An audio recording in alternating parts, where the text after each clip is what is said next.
السلام عليكم ورحمة الله تعالى وبركاته.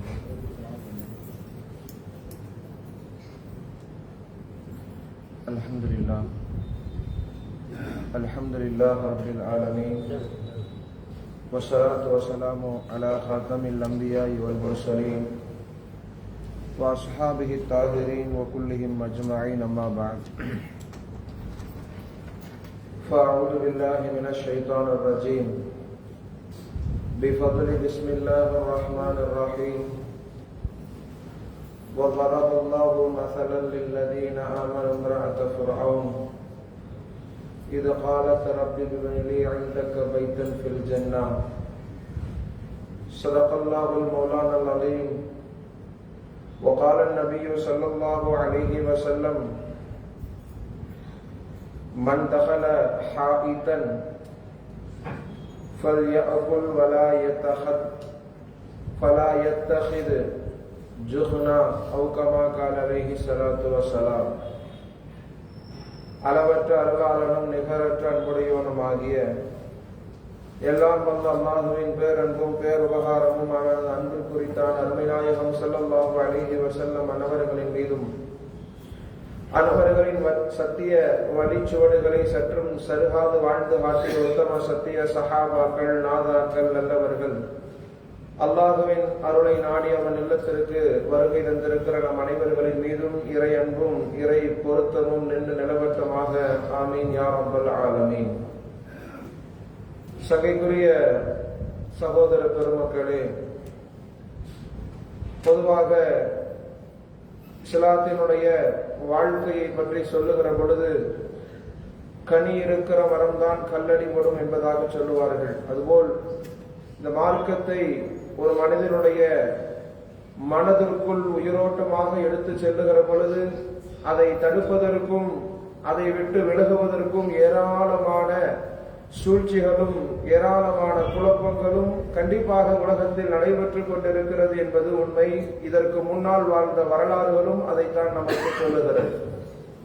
சுருக்கமாக சொன்னால், ஹஜ்ரத் ஸல்லல்லாஹு அலைஹி வஸல்லம் அவர்கள் ஒரு 40 வயதில் நுபுவத்தை அடைந்ததற்கு பின்னால் மக்களுக்கு மார்க்க போதனைகளை, இறை சிந்தனைகளை, குர்ஆனிய வசனங்களை அவர்கள் எடுத்துரைத்த பொழுது மக்களில் சில பேர் பெருமானாரின் பக்கத்தில் வந்தார்கள். என்ன சொல்லுகிறார்கள் என்பதை கேட்பதற்கு மிக நெருக்கமாக வந்தார்கள். அந்த நேரத்தில் விஷமிகளுடைய சிந்தனை, பெருமானார் ஒருவேளை நபியாக இருக்கிற இவர் அதிகமாக மத போதனைகள் என்கிற அடிப்படையில் வசனங்களை சொல்லி கவிதைகளாக இருக்கக்கூடிய குர்ஆனிய வசனங்களை கொண்டு அவர்களை மக்களின் பக்கம் ஈர்த்து கொள்வார்களோ என்கிற ஒரு தீய சிந்தனையில் அப்பொழுது ஒரு விஷமி கிளம்பினான். கிளம்பியவன் நேராக வெளியூர்களுக்கு சென்று சில ஆட்டக்காரர்களை கூட்டி வந்தான். சில கவிதைகள் பாடுபவர்களை அழைத்து வந்தான். மக்காவிலே பெருமானார் ஸல்லல்லாஹு அலைஹி வஸல்லம் புதிதாக மார்க்கத்தை எடுத்து சொல்லி ஆரம்பித்த அந்த நேரத்தில் இவன் மக்களுக்கு சொன்னான், உங்களுக்காக கவிதை பாடுகிற, இரவு முழுவதும் ஆட்டம் ஆடுகின்ற நான் ஆட்டக்காரிகளை எல்லாம் அழைத்து வந்திருக்கிறேன், நீங்கள் என் பக்கம் மாறுங்கள் என்பதாக அவன் சொன்னான். கூட்டம் கொஞ்சம் திசை மாறியது, காலங்கள் உருண்டோடியது. நலர் இப்னு ஹாரிஸ் என்பவன் கிளம்பினான். அவன் வெளியூர்களுக்கெல்லாம் நாட்டுப்புற கதைகளை எல்லாம் சேகரித்தான். சேகரித்ததற்கு பின்னால் நேராக மக்களுக்கு மத்தியில் வந்து சொன்னான், உங்களுக்கு நபியாக சொல்லக்கூடிய முகமது சொல்லுகிற கதைகள் எல்லாம் பழைய கதைகள், வரலாற்று கதைகள். ஆது சமுதாயத்தினர், ஹூது சமுதாயத்தினர் எல்லாம் அழிக்கப்பட்ட செய்திகளை அவர் சொல்லிக் கொண்டிருக்கிறார். இதோ நான் உங்களுக்காக நாட்டுப்புற இடத்திலிருந்து, வெளியூர்களில் இருந்து உங்களுக்காக கிளர்ச்சியாக கீழ்கிழப்பூட்டக்கூடிய ஆபாச கதைகளை கொண்டு வந்திருக்கிறேன், என் பக்கம் வாருங்கள் என்பதாக கதைகளை நலர் இப்னு ஹாரிஸ் என்பவன் கூற தொடங்கினான். இப்படியே ஒரு மனிதனுடைய வாழ்க்கையில் சுருங்க சொன்னால், இஸ்லாம் அவன் உள்ளத்திற்குள் கொண்டு போவதற்கு முன்னால் ஒரு விஷமி கிளம்புவான். அந்த விஷமியின் மூலியமாக இஸ்லாம் கொஞ்சம் நிறுத்தி வைக்கப்படும் என்பதனுடைய வரலாறு. ஒரு மனிதனுடைய உள்ளத்திற்குள் அது செல்லாமல் தடுப்பதற்கு ஒருவன் முயற்சித்துக் கொண்டே இருப்பான். காலங்கள் வெவ்வேறாக மாறுகிற பொழுது அவனுடைய சிந்தனைகளும் செயல்பாடுகளும் வெவ்வேறாக மாறும். நாம் இந்த இந்தியாவை மட்டும் எடுத்துக்கொண்டால், நமது வாழ்க்கையில் நமது இஸ்லாமியர்களுடைய பண்பாடுகள், கலாச்சாரங்கள் என்று எடுத்துக்கொண்டால் முகலாயர்களுடைய ஆட்சி காலத்தில் இஸ்லாமியர்களுடைய பொழுதுபோக்குகள், இஸ்லாமியர்களுடைய சிந்தனைகள், அவர்கள் தீனுல் இஸ்லாத்திற்குள் வராமல் இருந்ததற்கான சிந்தனைகள் எல்லாம் பொருளாதாரம் சார்ந்ததாக இருந்தது, இடம் சார்ந்ததாக இருந்தது, கட்டிடம் சார்ந்ததாக இருந்தது, கலைநயம் சார்ந்ததாக இருந்தது. இதையெல்லாம் அவர்கள் பெரிதாக காண்பித்து இஸ்லாத்திற்குள் பெரிதாக அவர்கள் ஈடுபாடோடு இருப்பதற்கு அது தடையாக இருந்தது. அதற்கு பின்னால் தீன இலாஹி என்று அக்பரனுடைய காலத்தில் அதற்கு பின்னால் ஒரு மிகப்பெரிய குழப்பம். இந்தியாவிலே படிப்படியாக ஒவ்வொரு நூற்றாண்டுகளுக்கும் ஒவ்வொரு விதமான குழப்பங்கள் மக்களுக்கு மத்தியில் ஏற்படுத்தது. அதற்கு பின்னால் மக்கள் குழம்பி போயிருந்தார்கள், யூத கலாச்சாரத்தை பின்பற்றக்கூடியவர்களாக மாறி போனார்கள். 1950க்கு பின்னால் தொடங்கி இன்று வரைக்கும், இன்றைக்கு இருக்கக்கூடிய 2026 முதல் கொண்டு இந்த இடைப்பட்ட காலங்களில் மிகப்பெரிய ஆதிக்கமாக மக்களை மிகப்பெரிய அளவிற்கு வழிகேட்டில் இழுத்துச் செல்லக்கூடிய ஒரு காரணி ஒன்று இருக்கிறது என்று சொன்னால், கருப்பு வெள்ளை என்று தொடங்கிய சினிமாக்களில் தொடங்கி இன்றைக்கு ரீல்ஸுகளாக, இன்ஸ்டாகிராம்களாக இருக்கக்கூடிய நவீன சோசியல் மீடியாக்களின் மூலியமாக தன்னையே ஒரு கலைஞனாக, தன்னையே ஒரு நடிகனாக எடுத்துக்கொண்டு சித்தரித்துக் கொண்டு தன் வாழ்க்கையில் சினிமா என்பதை வாழ்க்கையாக தன்னை ஞாபகப்படுத்திக் கொண்டு வாழக்கூடிய சமூகமாக இன்றைக்கு அது ஒரு மிகப்பெரிய சீர்கேட்டை நோக்கி சென்று கொண்டிருக்கிறது என்பதை மிகுந்த கூர்மையான கவனத்தோடு நாம் சிந்திக்க கடமைப்பட்டிருக்கிறோம். ஏதோ லேசான ஒரு செய்தியாக நான் இதை சொல்ல வரவில்லை.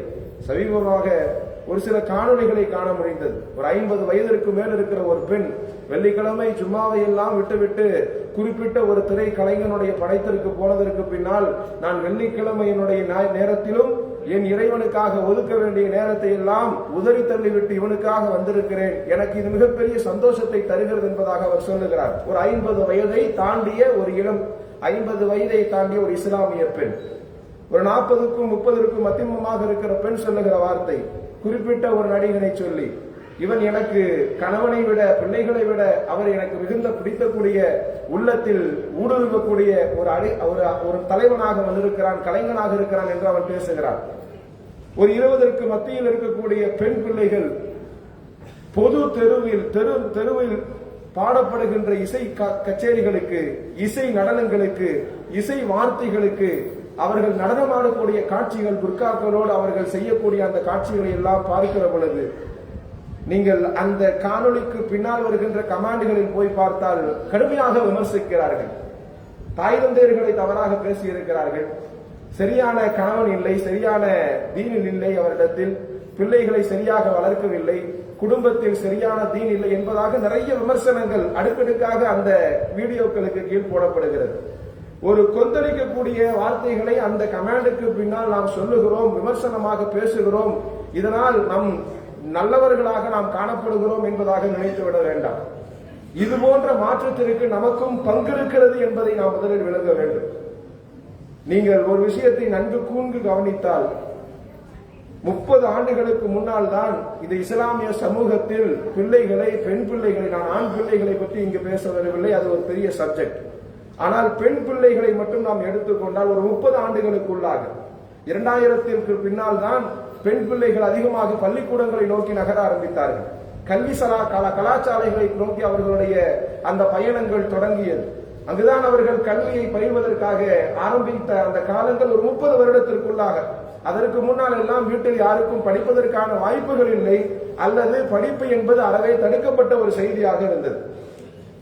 சமீப காலத்தில் பெண்களுக்கு அது ஒரு வாய்ப்பாக, கல்வி வேண்டும் என்கிற ஒரு முக்கியத்துவத்தின் அடிப்படையில் பள்ளிக்கூடங்களுக்கு நம் பிள்ளைகள் அனுப்பப்பட்டார்கள். ஒரு நல்ல செய்தி தான். இருந்தாலும் கூட நாம் இந்த பிள்ளைகளை நாம் தவற விட்டு இருக்கிறோம், நம் கைகளை விட்டு எப்பொழுது இவர்கள் நீங்கி இருக்கிறார்கள் என்பதை நன்கு கவனிக்க வேண்டும். நீங்கள் ஒரு செய்தியை விளங்கிக் கொள்ள வேண்டும். நசாயி, இப்னு மாஜா போன்ற ஹதீஸ் கிரந்தங்களில் வருகிறது. ஸல்லல்லாஹு அலைஹி வஸல்லம் சொல்லுகின்ற ஒரு ஹதீஸ், பஸ்ராவிலே மிகப்பெரிய கடும் பஞ்சம் ஏற்பட்டது. அப்பொழுது பனி அசத் என்கிற கோத்திரத்தை சார்ந்த அப்பாத் இப்னு ஸரஹ்பீல் என்கின்ற ஒரு நபர் மதீனாவிற்குள் வருகிறார். கடும் பஞ்சத்தில் அவர் ஊரில் நிலவக்கூடிய பசி பட்டினியின் காரணத்தினால் மதீனாவிற்குள் வருகிறார். வந்த பொழுது மதீனாவிலே ஒரு சஹாபியினுடைய தோட்டத்தில் நெற்கதிர்கள் இருக்கிறது.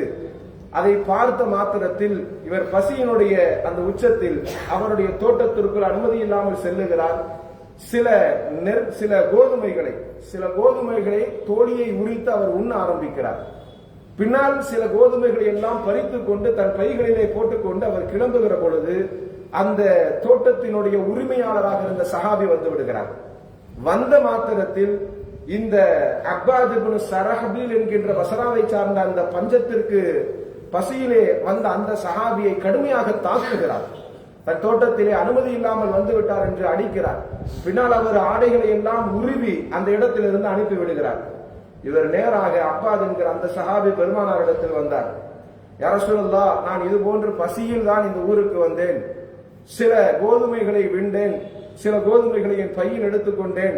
என்னை இந்த சஹாபி இப்படி நடத்தி விட்டார், என் ஆடைகளை உருவி விட்டார் என்பதாக பெருமானாருக்கு முன்னால் போய் நின்றார். ஸல்லல்லாஹு அலைஹி வஸல்லம் இந்த இடத்தில் என்ன செய்தார்கள் என்பதை நீங்கள் கூர்ந்து கவனிக்க வேண்டும். இந்த இடத்தில் அப்பாதுக்கு ஸல்லல்லாஹு அலைஹி வஸல்லம் ஆறுதல் சொன்னார்கள். அடிவாங்கிய அந்த சஹாபியை ஆறுதல் படுத்திவிட்டு மதீனாவிலே உரிமையாளராக இருந்த தோட்டக்காரரை அழைத்தார்கள் ஸல்லல்லாஹு அலைஹி வஸல்லம். அழைத்து விட்டு சொன்னார்கள், இவர் வெளியூரை சார்ந்தவர், இவருக்கு தீன் தெரிந்திருக்க வாய்ப்பில்லை, மார்க்க விழுமியங்களை கற்றிருப்பாரா என்று தெரியவில்லை, மிக கடுமையான பஞ்சத்தில் இவர் வந்திருக்கிறார். உன் தோட்டத்தில் அவர் சில தானியங்களை விண்டு விட்டார் என்பதற்காக கடுமையாக தாக்கி இருக்கிறீர், அவர் ஆடையெல்லாம் உருவி இருக்கிறீர். இது மார்க்க அடிப்படையில் அவருக்கு போதனை இல்லாத பொழுது நீங்கள் செய்ததனால் இது உங்களுக்கு தவறு என்பதாக பெருமானார் யாருக்கு ஸல்லல்லாஹு அலைஹி வஸல்லம் அறிவுரை உறுத்தினார் என்று சொன்னால் தோட்டக்காரருக்கு ஸல்லல்லாஹு அலைஹி வஸல்லம் அவருக்கான அறிவுரைகளை வழங்குகிறார்கள். அதற்கு பின்னால் இந்த அப்பாதை பார்த்து சொன்னார்கள், நீங்கள் தோட்டத்திற்கு செல்லலாம், சில தானியங்களை உட்கொள்ளலாம். சஹாபிகள் ஒட்டுமொத்த சஹாபிகளையும் அழைத்து சொன்னார்கள், கடும் பசியில் பஞ்சத்தில் யாராவது வந்தால் உங்கள் தோட்டத்தில் இருக்கக்கூடிய பழங்களையோ தானியங்களையோ விண்டு கொள்ளட்டும், பையில் எடுத்துச் செல்வதற்கு அனுமதி இல்லை என்பதாக ஹதீஸ் பிரதமமானது. ஸல்லல்லாஹு அலைஹி வஸல்லம் அதை அறிவித்தார்கள். இந்த ஹதீஸிற்கான விரிவுரை போடக்கூடிய பெருமக்கள் சொல்லுகிற வார்த்தை, பெருமானார் ஸல்லல்லாஹு அலைஹி வஸல்லம் ஒரு தவறு நடக்கிற பொழுது அதனுடைய சூழ்நிலை காரணங்களை விளங்கிக் கொள்கிறார்கள். எந்த காரணத்திற்காக அந்த சஹாபி அப்படி செய்தார், அவருக்கு அதற்கான போதனை இருக்கிறதா, அறிவு இருக்கிறதா, அதற்கு பின்னால் அவர் தெரிந்து கொண்டே அதை செய்தாரா என்பதை பெருமானார் ஸல்லல்லாஹு அலைஹி வஸல்லம் சிந்தித்தார்கள். அவருக்கு அது தெரிந்திருக்க வாய்ப்பில்லை, மார்க்க விழுமியங்களை கற்றுக்கொள்ளவில்லை, மசலாவை சார்ந்தவர். பெருமானார் ஸல்லல்லாஹு அலைஹி வஸல்லம் சஹாபிகளுக்கு சொன்னார்கள், ஒருவர் வெளியூரில் இருந்து வந்து இது போன்று செய்தால் நீங்கள் கொஞ்சம் அவருக்கு மார்க்கத்தை கற்றுக் கொடுங்கள், தவறுகளிடமிருந்து அவருக்கு பிரித்து சொல்லிக் கொடுங்கள், ஹலால் ஹராமை பேணுவதை பற்றி சொல்லுங்கள், பிறகு அந்த சஹாபியிடம் நீங்கள் மார்க்கத்தை நீங்கள் கடைபிடிங்கள் என்பதாக பெருமானார் சஹாபிகளுக்கு கட்டளையிட்டார்கள். இதே செய்தியை தான் இன்றைக்கும் நாம் சொல்லுகிறோம். சில விஷயங்கள் பெண்கள் செய்கிறார்கள், பெண் பிள்ளைகள் செய்கிறார்கள், அல்லது வயதை முதிர்ந்த பெண்கள் கூட அதை செய்கிறார்கள் என்பதற்காக விஷனப்பட்டு வேகப்பட்டு நாம் சில விஷயங்களை விமர்சனங்களாக, கருத்துகளாக, கொடிய கொடுப்புள்ள செய்திகளை போன்று நாம் அவர்களை பேசி விடுகிறோம். உண்மையில் சொல்ல போனார் பெருமானார் அந்த சொன்ன அந்த வார்த்தைகளை நாம் நினைவு கூற வேண்டும். அவர்களுக்கு மார்க்கம் தெரிந்திருக்கிறதா என்பதை கவனிக்க வேண்டும். ஒரு 30 ஆண்டுகளுக்கு முன்னால் வாழ்ந்த பெண் மக்கள் எல்லாம் வீடுகளில் குர்ஆன் ஓதிய வசன காட்சிகள், அவர்கள் ஓதிய சத்தங்கள் எல்லாம் வீடுகள் முழுக்க ஒலித்துக் கொண்டிருந்தது. ஒரு ஃபஜ்ருக்கு பின்னால் எந்த வீட்டிலும் எந்த பெண் தூங்கி இருக்க மாட்டார். அவருடைய குர்ஆனினுடைய வசனங்களும் ஃபஜ்ருக்கு பின்னால் அந்த வீட்டிலே ஒலிக்கக்கூடிய அந்த காட்சிகளை எல்லாம் பார்க்கிற பொழுது இன்றைக்கு அதெல்லாம் இல்லாமல் போனதற்கு இந்த சமூகமும் ஒரு காரணம் என்பதை நாம் விளக்கிக் கொள்ள வேண்டும். நான் எதற்காக சொல்லுகிறேன், இந்த 30 ஆண்டு கால பயணத்தில் ஆரம்பத்தில் அந்த பிள்ளைகள், பெண் பிள்ளைகள் எப்படி கற்றுக்கொள்கிறார்கள், எப்படி அவர்களுக்கான சினிமா அவர்களுடைய உள்ளங்களை ஊடுருவுகிறது. இங்கே சினிமா என்பதை அவர்கள் தயாரிக்கக்கூடிய நபர்கள் சொல்லுகிற வார்த்தை என்டர்டைன்மெண்ட். என்டர்டைன்மெண்ட் என்றால் பொழுதுபோக்கு என்று அர்த்தம். அதை உற்பத்தி செய்து அதை மக்களுக்கு விநியோகம் செய்யக்கூடியவனே அதை பொழுதுபோக்கு என்கிறான். ஆனால் இன்றைக்கு நம் சமூகம் அதை வாழ்க்கையாக எடுத்துக் கொண்டிருக்கிறது, நிஜ வாழ்க்கையாக. அவர் பொழுதுபோக்குகளுக்காக உருவாக்கிய ஒரு அம்சங்களை இன்றைக்கு நம் வாழ்க்கையினுடைய அங்கங்களாக இன்றைக்கு நம் பிள்ளைகள் நினைத்துக் கொண்டிருக்கிறார்கள். சினிமாவிலே மிகப்பெரிய உயரிய விருதான நோபல் விருதை வென்ற மிகப்பெரிய கிம் மேரி என்கின்ற அந்த நபர் சொல்லுகிற வார்த்தை, cinema is the area of vulgarance என்று சொல்லுகிறார். சினிமாவை சார்ந்த அந்த நபர் சொல்லுகிற வார்த்தை, சினிமா என்பது நீங்கள் நினைப்பதை போன்று அது ஒரு நல்ல விஷயம் அல்ல. காரணம், அதில் எல்லா விதமான வன்மமும் கலந்திருக்கிறது. அதில் கற்பழிப்புகள் இருக்கும், காமம் இருக்கும், ஆபாசம் இருக்கும், போராட்டங்கள் இருக்கும், திருடுவது இருக்கும், எல்லா விதமான வல்கரன்ஸான எல்லா விதமான வன்மமான காட்சிகள் அது இடம்பெற்று இருக்கும் என்பதாக சினிமா துறையில் உயரிய விருது வாங்கியவர் சொன்ன வார்த்தை இது.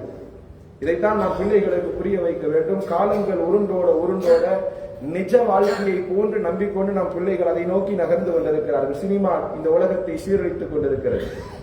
இந்த 30 ஆண்டு கால பயணத்தில் பிள்ளைகள் படிக்கிற அந்த ஆரம்ப காலகட்டத்தில் பிள்ளைகள் பள்ளிக்கூடங்களுக்கு சென்ற பொழுது அங்கொன்றும் இங்கொன்றுமாக கல்ச்சரல் நிகழ்ச்சி என்பதாக ஸ்கூல்களில் வைப்பார்கள்.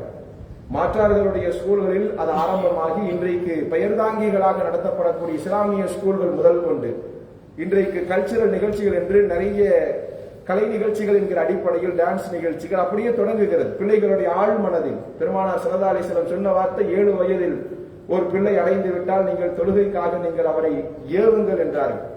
அந்த 7 வயதிலிருந்து 17 வயது வரைக்கும் ஒரு 11 ஆண்டுகள் அவன் 2ஆம் வகுப்பிலிருந்து 12ஆம் வகுப்பு அடைந்து முடிகிற வரைக்கும் அவனுடைய பள்ளி பருவங்களில் எது சொல்லிக் கொடுக்கப்படுகிறது? அதிக நேரம் அவன் பள்ளியில் இருக்கிறான், அதிக நேரம் அவனுடைய முழு கவனமும் அந்த ஸ்கூலில் இருக்கிறது. அங்கு எதை சொல்லிக் கொடுக்கப்படுகிறதோ அதுதான் அவனுக்கு மார்க்கம். அங்கு டான்ஸ் நிகழ்ச்சிகள் நடத்தப்பட்டால் அதுதான் அவனுடைய இயற்கையான வாழ்க்கையின் அம்சங்களாக அவன் விளங்குகிறான். ஒரு 11 ஆண்டு கால பிள்ளை, ஒரு பெண் பிள்ளை அதை பார்த்து வளருகிறார். அதற்கு பின்னால் அவர் வெளியே வந்ததற்கு பின்னால் ஒரு 17 - 20 வயது வரைக்கும் ஒரு 3 ஆண்டு காலம் கல்லூரி படிப்பிற்கு அவர் நகர்கிறார். அல்லது ஒரு 5 ஆண்டு காலம் பிஜியையும் சேர்த்தால் மொத்தம் 5 ஆண்டு காலம் 22 வயதை அடைகிற வரைக்கும் ஒரு பெண் பிள்ளை முழுக்க கல்லூரி சார்ந்த வாழ்க்கையில் மிகப்பெரிய பாதிப்புகளாக சினிமாக்கள், போதைப் பொருள்கள், அங்கு காண்பிக்கப்படக்கூடிய வார்த்தைகள், விசனமான வார்த்தைகள், அங்கு பழகக்கூடிய கலாச்சார நிகழ்வுகள், இதையெல்லாம் பிள்ளைகளுடைய மனங்களில் ஊடுருவுகிறது. நான் கல்வியை கற்பது தவறு என்று சொல்லவில்லை. கல்வியை கற்கக்கூடிய நிலையங்களில் ஏற்படுகின்ற பாதிப்புகள் பிள்ளைகளையும் பாதிக்கிறது. இங்கு நாம் சற்று தூரமாக யோசித்து பார்த்தால் ஒரு 22 வயது வரைக்கும் ஒரு பெண் பிள்ளை இப்படிப்பட்ட வாழ்க்கையை வாழ்வதற்கு பின்னால் சமூக பொதுவெளியில் அவனுடைய செயல்பாடுகள் இப்படித்தான் இருக்கும் என்பதை இன்றைக்கு படம் பிடித்து காண்பித்திருக்கிறது அந்த காணொலி. இப்படியே கற்றுக்கொண்டு வளர்ந்த ஒரு 30 ஆண்டு கால பெண்கள் தான் இன்றைக்கு பொதுவெளியில் மிக சாதாரணமாக சினிமாவை உயர்த்தி பேசுகிறார்கள், ஒரு நடிகனை உயர்த்தி பேசுகிறார்கள், அவனுடைய வாழ்க்கையை உன்னதமாக பேசுகிறார்கள், அவனுடைய காட்சிகளை, அவன் செய்கிற செயல்களை, போதைகளை, சிகரெட் குடிப்பதை எல்லாம் ரசிக்கிறார்கள். சுருங்க சொன்னால் அவர்களுக்கு மார்க்கம் புகுத்தப்படவில்லை. இந்த சமூகத்திற்கும் அதற்கு ஒரு காரணம் இருக்கிறது, சமூகத்திடமும் பொறுப்பு இருக்கிறது. நாம் என்ன செய்ய வேண்டும்? நாம் எல்லாம் பயான் நிகழ்ச்சிகள் பெண்களுக்கு ஏற்படுத்துகிறோம். இந்த பெண் விஷயங்களில், பெண் பிள்ளைகள் விஷயங்களில் ஒரு கவனம் எடுக்க வேண்டும் என்றால் அவர்களுக்கு பயான் நிகழ்ச்சிகள் இன்றைக்கு கசப்பான மருந்துகளாக இருக்கிறது. எல்லாரும் பயான் நிகழ்ச்சிகள் வந்தால் எல்லாரும் வருவது கிடையாது. நாம் அதிகபட்சமாக என்ன தலைப்புகளை பெண்களுக்காக நாம் ஒதுக்குகிறோம் என்றால், சுருங்க சொன்னால் அந்த பெண்களுக்காக ஒன்று கணவன் மனைவி சட்டங்கள் என்பதாகவும், அல்லது ஹிஜாப் என்பதாகவும், அல்லது எடுத்தவுடன் குழந்தை வளர்ப்பு என்பதாக அது சம்பந்தமாகவே அந்த பெண்களிடத்தில் நாம் பயான் நிகழ்வுகளாக ஏற்படுத்துகிற பொழுது அது அவர்களுக்கு சலிப்பாக இருக்கிறது. அந்த செய்திகளை கேட்பதற்கு அவர்கள் முரண்படுகிறார்கள். சுருங்க சொன்னால் ஸல்லல்லாஹு அலைஹி வஸல்லம் காலத்தில் அபூ சயீதுங்கிற சஹாபி சொல்லுகிறார்கள், பெருமானார் எங்களுக்கு என்று சில நேரங்களை ஒதுக்குவார்கள். ஆண் சஹாபிகள் எல்லாம், பெண் சஹாபிகள் எல்லாம் திரளாக இருப்போம். பெருமானாரிடத்தில் கேள்வி பதில் நடக்கும். பெருமானாரிடத்தில் மார்க்கத்தினுடைய சந்தேகங்களை நாங்கள் கேட்போம். அதுபோன்று கேட்கிற பொழுது பெருமானார் எங்களுக்கு விடயங்களுக்கான பதில்களை தருவார்கள். அப்பொழுது அபூ சயீதுங்கிற சஹாபி சொல்லுகிறார், புகாரி, முஸ்லிம் போன்ற ஹதீஸ்களில் அது பதிவு செய்யப்பட்டிருக்கிறது.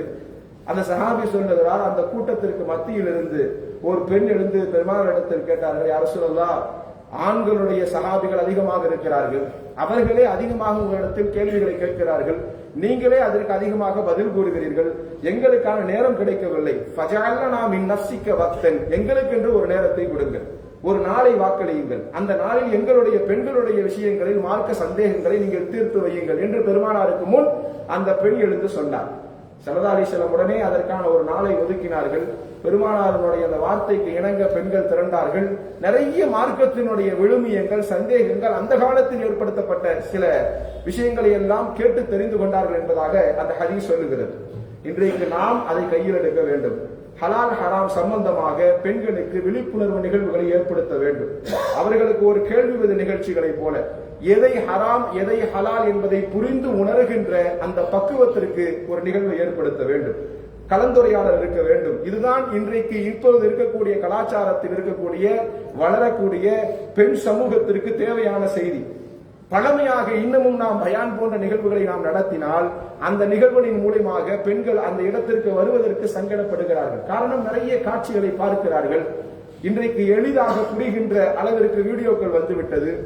நிரம்ப விஷயங்களை அப்படி கொண்டு போய் இன்றைக்கு ஆர்டிபிஷியல் இன்டெலிஜென்ஸ் என்று சொல்லக்கூடிய எதை தட்டினாலும் எதை கேட்டாலும் உடனே பதிலளிக்கக்கூடிய அளவிற்கு நவீனம் வளர்ந்து விட்டது. எனவே நம்மிடத்தில் அந்த செய்திகளை நீண்ட நேர வரலாறுகளை கேட்பதற்கு இன்றைக்கு யாருக்கும் நேரமும் இல்லை, மனமும் இல்லை.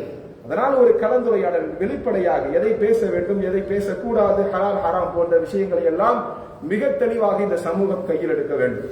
இன்னமும் மார்க்க அறிஞர்கள் சொல்லுகிற வார்த்தை, நாம் மார்க்கத்தில் பெண்களுக்கு இன்னமும் புகுட்ட வேண்டிய ஒரு செய்தி, அவர்களுக்கு நிரம்ப விஷயங்களை வரலாறுகளை அவர்கள் மனதிற்குள் கொண்டு செலுத்த வேண்டும். திருமறையிலே அல்லாஹு தஆலா மரியம் அலைஹிஸ்ஸலாம் அவர்களை பேசுகிறார், ஃபிரௌனுடைய மனைவி ஆசியா அம்மையாரை பேசுகிறார். இவர்கள் எல்லாம் மிகப்பெரிய உன்னதத்திற்குரிய முக்மீனான பெண்கள் என்பதாக இவன் பேசுகிறார். அதே நேரத்தில் அதற்கு அடுத்து வருகின்ற வசனங்களில் நூஹ் அலைஹிஸ்ஸலாம் அவருடைய மனைவியை பற்றி அல்லாஹ் பேசுகிறார், லூத் அலைஹிஸ்ஸலாம் அவருடைய மனைவியை பற்றி பேசுகிறான். இவர்கள் எல்லாம் நபிமார்களுக்கு மனைவியாக இருந்தாலும் சமூக வாழ்க்கையில் அவர்கள் சீர்கெட்டவர்கள், இவர்கள் எல்லாம் கேவலமான பெண்களுக்கு உதாரணமானவர்கள் என்பதாக அல்லாஹ் அந்த விஷயத்தில் வெளிப்படுத்துகிறார். சமூகம் சீர்கெட்டு விட்டால் ஒரு பெண்ணினுடைய வாழ்க்கை சீர்கெடும் என்பதை இந்த வசனம் நமக்கு வெளிப்படையாக காண்பிக்கிறது. நபியுடைய மனைவியாக இருந்தாலும் சரி, சமூகத்தினுடைய வாழ்க்கையில் ஒரு பொது வெளியில் ஒரு பெண் எப்படி எதை கற்றுக் கொள்கிறாரோ அதுதான் மார்க்கம். எனவே அது போன்ற வரலாற்று உணர்வு மிக்க செய்திகளை நம் பெண்களுடைய உள்ளங்களுக்கு கொண்டு செல்ல வேண்டும். இன்னமும் அடிப்படையாக ஒரு பெண் மார்க்கத்தை புரிந்து நடந்து வாழுகின்ற வாழ்க்கையை கற்றுத்தர வேண்டும். பொதுவாக இன்றைக்கு அடிப்படையாக தன் வாழ்க்கையில் தீனை கொண்டு போய் சேர்த்திருக்கிறோமா என்பது நிறைய கேள்விகள் இருக்கிறது, நிறைய செய்திகள் வரலாறுகள் இருக்கலாம். நான் சுருக்கமாக சொல்லுகிறேன். பெருமானார் ஸல்லல்லாஹு அலைஹி வஸல்லம் அவர்களுடைய பிள்ளைகளில், பெண் பிள்ளைகளில் ஸைனப் ரலியல்லாஹு அன்ஹா அவர்களுடைய வாழ்க்கை மிக உன்னதமான வாழ்க்கை. அவர்களுடைய கணவனாக இருந்தவர் அபுல் ஆஸ். பெருமானார் ஸல்லல்லாஹு அலைஹி வஸல்லம் நுபுவத்திற்கு முன்னதாக இவர்களுக்கு திருமணம் செய்து வைத்தார்கள். அபுல் ஆஸ் யாருன்னு பார்த்தா ஹதீஜா ரலியல்லாஹு அன்ஹா அவர்களுடைய தங்கையினுடைய சகோதரனுடைய மகன். எனவே ஸல்லல்லாஹு அலைஹி வஸல்லம் மிகுந்த ஒரு சிறப்புக்குரியவர், திறமையாக வியாபாரம் செய்யக்கூடியவர், நல்ல பேச்சாற்றல் உடையவர். அபுல் ஆஸிற்கு தன் மகள் ஸைனப் ரலியல்லாஹு அன்ஹா திருமணம் வைத்து வைக்கிறார்கள்.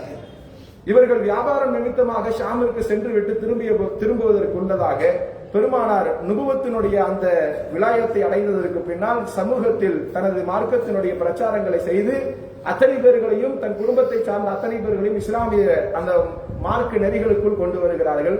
இஸ்லாத்தினுடைய மார்க்கத்தை ஏற்றுக்கொண்டிருந்தார்கள். அபுல் ஆஸ் வந்த மாத்திரத்தில் ஸைனப் ரலியல்லாஹு அன்ஹா அவர்கள் மார்க்கத்தை ஏற்றிருந்தார்கள் என்கிற செய்தி தெரிந்தது. அபுல் ஆஸ் திறமை உள்ளவர், நன்கு ஆராயக்கூடியவர். அப்படியே விட்டுவிட்டார், அதை பற்றி பெரிதாக எடுத்துக்கொள்ளவில்லை.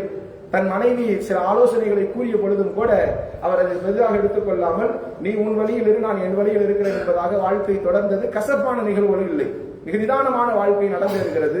ஹிஜ்ரத்தின் நேரத்திலும் கூட ஸைனப் ரலியல்லாஹு அன்ஹா கேட்டாங்க, யா ரசூலல்லாஹ், நான் உங்களோடு வர வேண்டுமா இல்ல அபுல் ஆஸோடு இருந்துகிட்டோமான்னு கேட்டாங்க. ஸல்லல்லாஹு அலைஹி வஸல்லம் சொன்னாங்க, நீ அபுல் ஆஸோடு இருந்து கொள் என்பதாக.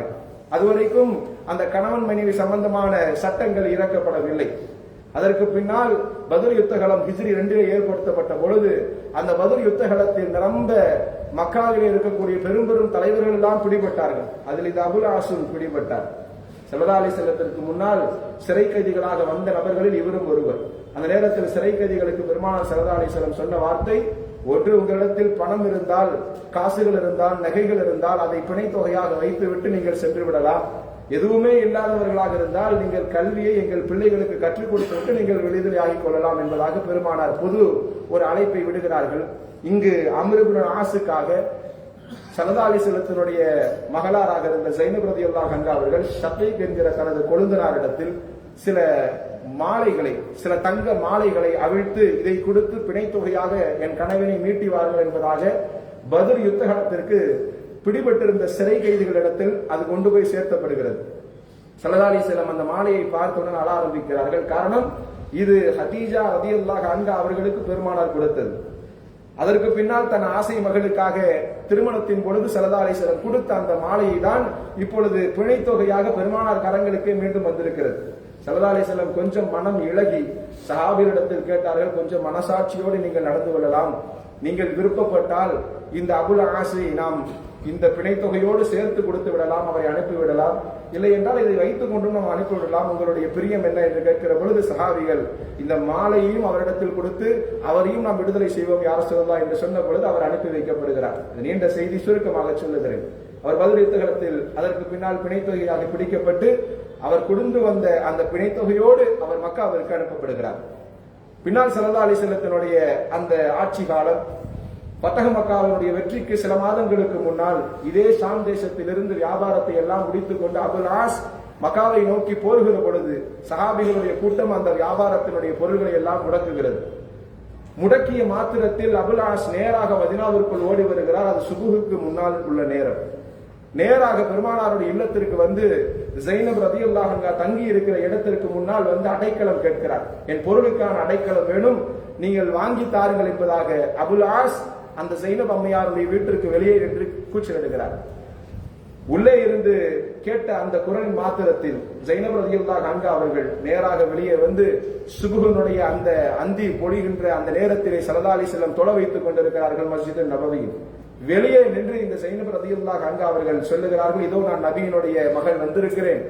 அபுல் ஆஸ் மக்காவிலிருந்து வந்தால் அவருடைய வியாபார பொருள்கள் முடக்கப்பட்டிருக்கிறது, நான் அவருக்கு அடைக்கலம் தருகிறேன் என்று சொல்லி விட்டு திரும்பி விடுகிறார் ஸைனப் ரலியல்லாஹு அன்ஹா அவர்கள். தொழுகை முடிந்த மாத்திரத்தில் ஸல்லல்லாஹு அலைஹி வஸல்லம் சஹாபிகள்கிட்ட கேட்டாங்க, எனக்கு கேட்ட குரல் உங்களுக்கும் கேட்டதான்? ஸல்லல்லாஹு அலைஹி வஸல்லம் சஹாபிகள் சொன்னாங்க, ஆமாம் யா ரசூலல்லாஹ், உங்கள் மகள் வந்து பேசியதை போன்று எங்களுக்கும் கேட்டது என்பதாக சொன்னதற்கு பின்னால் ஸல்லல்லாஹு அலைஹி வஸல்லம் வீட்டில் சென்று ஸைனப் ரலியல்லாஹு அன்ஹாவிடம் பேசுகிறார்கள். அவர்கள் சொல்லுகிறார்கள், நான் அபுல் ஆஸை திரும்ப பெறுவதற்காக நான் அங்கு வரவில்லை, அபுல் ஆஸ் அடைக்கலம் தேடி வந்திருக்கிறார், அவருக்கு அடைக்கலம் கொடுப்பதுதான் என்னுடைய அந்த நோக்கமாக இருக்கிறது என்று சொன்ன மாத்திரத்தில் ஸல்லல்லாஹு அலைஹி வஸல்லம் வியாபார பொருள்கள் மதீனாவிற்குள் வந்த மாத்திரத்தில் அந்த முற்றுகையிடப்பட்ட அந்த பொருள்களை எல்லாம் சஹாபிகளுக்கு மத்தியத்தில் வைத்து அனுமதி கேட்டு மீண்டும் கொடுத்து அனுப்புகிறார்கள். இங்க வரலாறுகள் எப்படி வருகிறது என்று சொன்னால், அபுல் ஆஸ் மக்காவிற்கு கொண்டு போய் உரிமைப்பட்ட தன்னிடத்தில் கொடுக்கப்பட்ட வியாபாரத்தினுடைய பங்குகளை எல்லாம் குறிப்பிட்ட நபர்களிடத்தில் கொடுத்ததற்கு பின்னால் அவர்கள் ஒட்டுமொத்த மக்காவாசிகளுக்கு முன்னால் சொன்னார்கள், நான் வியாபாரத்தில் இதுவரைக்கும் ஏதாவது நான் அநியாயம் செய்திருக்கிறேனா என்று கேட்டார்கள். அங்க இருக்கக்கூடிய குறைஷிகள் சொன்னார்கள், இல்லை, அப்படி என்றால் இதோ நான் தூய மார்க்கத்தை ஏற்றுக்கொள்ளப் போகிறேன், என்னோடு வருபவர்கள் வாருங்கள் என்பதாக சொல்லிவிட்டு மதீனாவிற்குள் வருகிறார்கள். வரலாற்றில் எழுதப்படுகின்ற செய்தி, ஸைனப் ரலியல்லாஹு அன்ஹா அவர்களுக்கு ஒரு 26 வயது தான் அப்பொழுது. வருகிறார்கள். மதீனாவிற்குள் வந்த மாத்திரத்தில் பெருமானாருடைய கரங்களை பற்றி இஸ்லாத்தை ஏற்கிறார்கள். மீண்டும் இருவர்களுக்கும் திருமணம் புதுப்பிக்கப்பட்டது. ஸல்லல்லாஹு அலைஹி வஸல்லத்தினுடைய சபைக்கு முன்னால் அவர்கள் மீண்டும் கணவன் மனைவியாக வாழ துவங்கினார்கள். வரலாற்றில் எழுதப்படுகிற செய்தி, அந்த துவங்கிய ஒரு 4 மாதத்திற்குள்ளாக ஸைனப் ரலியல்லாஹு அன்ஹா அவர்கள் வஃபாத் ஆகிறார்கள். அடுத்த ஒரு சில வருடங்களுக்குள்ளாக இந்த அபுல் ஆஸ் மரணித்து போகிறார். இங்கு வரலாறுகள் மிகப்பெரிய செய்தி இல்லை. இங்கு மார்க்கத்தினுடைய அடிப்படையில் ஒரு பெண் கட்டமைப்பை கையில் எடுத்தால் ஸைனப் ரலியல்லாஹு அன்ஹா அவர்கள் மார்க்கத்திலிருந்து விலகவில்லை. ஆசை கணவராக இருந்தாலும், இளம் வயதை சார்ந்தவராக இருந்தாலும், தன் கணவராக இருந்தாலும் சரி, மார்க்கத்தினுடைய விழுமியங்களை அவர் மீறுகிற பொழுது அவரிடத்திலிருந்து எப்படி மார்க்கத்தை கொடுக்க வேண்டும் என்று யோசித்து விலகி விலகி தன் கணவனை மார்க்கத்திற்குள் கொண்டு வந்த வரலாறு நம் பெண்களுக்கு புரிய வேண்டிய வரலாறாக இன்றைய கால சூழலில் இருக்கிறது. சங்கைக்குரிய பெருமக்கள், இதெல்லாம் உணர்த்தப்பட வேண்டிய செய்திகள். நான் சுருங்க சொல்லுவேன், இதெல்லாம் நம் பெண் பிள்ளைகளுக்கு நாம் கற்றுக் கொடுக்க வேண்டும்.